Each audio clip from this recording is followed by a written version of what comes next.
two teams, but you know, with your preparation, you want to treat it just like it's another game and go out there and do what you're supposed to do. What are the coaches, maybe the veteran players, talk to the younger guys about as far as keeping that composure, don't let them get in your heads, that sort of thing? That been a topic of conversation for all you guys? I mean, that's what we thrive on anyway. It's composure, discipline, physicality, you know, and we just make sure we stay composed at all times, you know, because penalties, like undisciplined penalties in the game can kill you, especially on a drive or on a key critical down, you know. But, you know, we always want to keep composure, so we always preach that through our practice, and, you know, it translates to the game. How hard is it to keep composure in a game like this, like this trash talking, and even more so with two teams both in the top 10? I wouldn't necessarily say it's hard when you practicing it, you know things don't go your way, or games you didn't play already when you had to keep your composure. It's more of I think a mental thing more than a physical thing. You know, some guys don't like to get hit and like, you know, natural reactions to hit back. But, you know, guys that can keep their composure and stay calm are the guys that, you know, are doing things right in practice before the game. Describe the atmosphere and playing a game where it's half and half between both Florida and Georgia fans instead of, you know, like a home game or an away game. The atmosphere is great, you know. It's the best of both worlds, you know. I guess, you know, it's not like a home or away game, but definitely you want to get your crowd into it more than the other team's crowd. So it's fun to see the stadium, and especially playing a neutral site game. It's always fun. So I guess that's a different experience. So, but it's all good. How much more attention did you get? You got off to a blazing start. You're starting to see a lot of bracket coverage, a lot of two guys on you now. Has that been the big difference? Yeah, I think they're trying to keep me from the deep ball a lot. I think I'm more into the play of like a defensive scheme now, especially after the first 4 or 5 games. But it just comes, you know, just gotta, you know, get used to it and get open as much as you can, and just do the little things that help your team out more, and just, you know, be patient and just wait for the ball to come to you. Will you be back on the return teams again? I've kind of seen you in, on, and off those. What's the plan there in the return game? In the return game? Yeah. As far as I know, I'm the return guy. So. Okay. And, you know something different, I mean, you need to know. But I think that's still good. I think I still got my job, and but you, like I said, you know something different, you need to let me know now. So, but yeah, everything's good at that part. Mecole, your dad was a pretty good player at Elwood County in his own right? Yeah, my dad was a beast, man. You know, I look up to him a lot. Watching his old film, it's crazy to see the things he did when he was playing, and just the similarities that we had. You know, he was a more bigger physical guy than I was, but definitely was an animal when he played. What role has he played in shaping you to where you are now? You know, my dad a big influence, you know, in my football career. You know, he's the one that kept me on the straight path, like, you know, and set expectations that, you know, that I couldn't set for myself, and, you know, just getting my mind right, the mental state, like, just like, you know, you can do anything you put your mind to, and you gotta, you know, treat every game like, you know, like it's your last, because you don't know when you're gonna play. So he played a big part of like this football aspect. And you guys are, you know, Mecole Senior and Mecole Junior. Right. Yeah. Do you feel any of the, you know, living up to the family name type of thing when it comes to that? I think I did a pretty good job of it, you know. And, you know, definitely just want to make that last name look good, because, you know, that's a brand, and you just got to keep continuing to represent it the right way. Where does the name Mecole come from? Is it a family thing? It's actually pronounced Mecole. Okay. You know, I don't think a lot of people know that, but I guess there's so many people that say it the wrong way. It's just so hard to correct it. But yeah, my daddy got named by his mama or his daddy, I guess. But I think he the first one I've known with the name, and he gave it to me. So. You and Turtle Jackson go way back, don't you? Oh yeah, Turtle. Yeah. People say Turtle. They don't even know how he got that name. Like they just say. So what's the real? Well, he told us that before. So what is there? He say he's telling us a story or something about? Nah, you know, people, you know, see me and Turtle grew up together. You know, that's my guy. I seen him play. You know, growing up from middle school to high school. You know, he was a phenomenal player. You know, of course some injuries, you know, set him back a little bit, but still he was like coming up, man. It was like Turtle Jackson was that guy. And people call him Turtle. I tell people, like, you can't call him that because you don't know how he got the name, or you don't know the backstory of Turtle, you know. But yeah, that's my guy right there. Did he race you or something, and you were that much faster than him?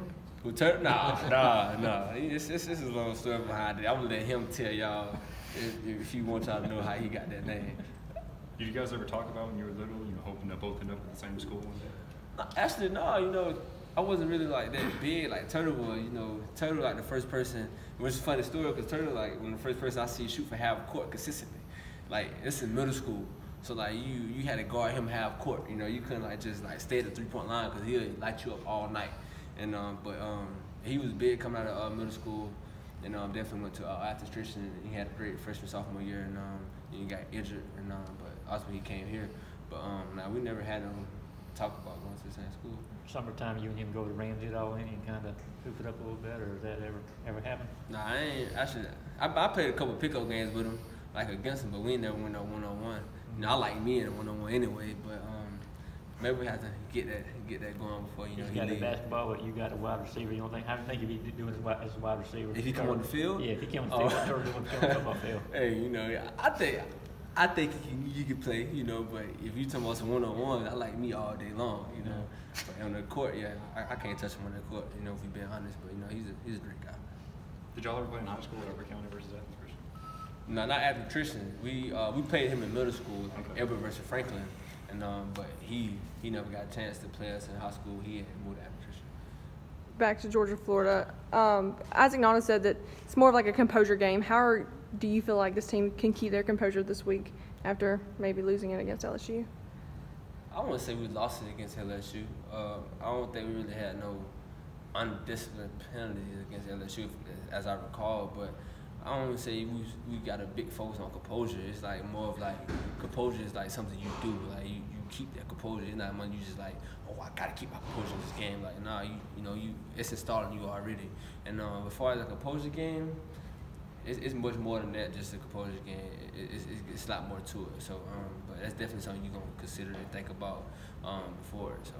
Why did the Georgia guys have such a big problem with the Florida guys? They really seem to get under your skin. All the guys we've talked to this week just said we don't like them. What makes them any different than anybody else? Do they just talk more? Or is this what they said or what is what we said? No, a lot. The Georgia guys, they say they don't trash talk, but they just in general don't like the Florida. They don't like Florida. They say they come in and that's what they're taught. That's what Natrez was saying. I mean, every school you go to has that rival, and for our sake, Florida is our rival, you know, and it's not no in between, you know. It's like either you don't like them when you hear it, you feel me? So it's just like it's that type of game, and that's what you look forward to it in college football anyway, because the rival games, you know, is what you come to Georgia for. It's like I'm coming for the Georgia-Florida game. Like that's what I'm putting my mind to, you know. But as far as like the trash talking, like outside the game, like we ain't about all that. We go talk on the field. So. Is there any different kind of vibe around the team versus going into the LSU game? Did that game and the bye week kind of change anything around here? I wouldn't say change, but more of like a better focus.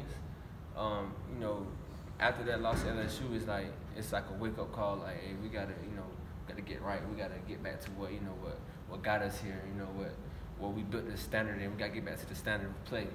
And but this week coming in is more of like, you know, we gotta get the job done. We can't, you know, we on the line. You know, if we still want to accomplish our goals, we gotta get through every test that's in our way. And like this weekend, it's another test that we just gotta get through. Is it time for 2 more? Does that speak to, like, I don't want to put words in, but not, was it overconfidence or anything going into LSU, or getting kind of used to just kind of thinking y'all would show up and win?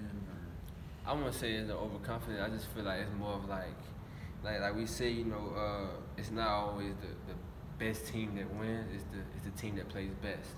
And I feel like LSU came out and played a great game. They had a great game plan, and they executed to the best of their abilities, you know, and it just didn't go right for us. I don't think we was overconfident coming to the game. We didn't overlook them at all. We wasn't looking forward to the Florida game. You know, we were solely focused on them. It's just they go your way, and you know that's the nature of the game. You know, you can't win them all, I guess you would like to say, but you know, we didn't overlook them. It's just, you know, they played it right. They played the cards right. So. I see you've got the humble over hype bracelet there. Does that kind of get reinforced with the loss like you had against LSU? Nah, you know, I think most of our team humble, you know, and if they wasn't humble, you know, I guess they'd be humble now, you know, because you know, like the freshman class haven't lost a game. It's their first game they ever lost, but I want to say it's more like humble is we've been humble, you know, we've been working and just grinding hard. It's just more of like, you know, it just didn't go our way. Now we just got to refocus and, you know, get back to what, you know, the standard. Thanks, man.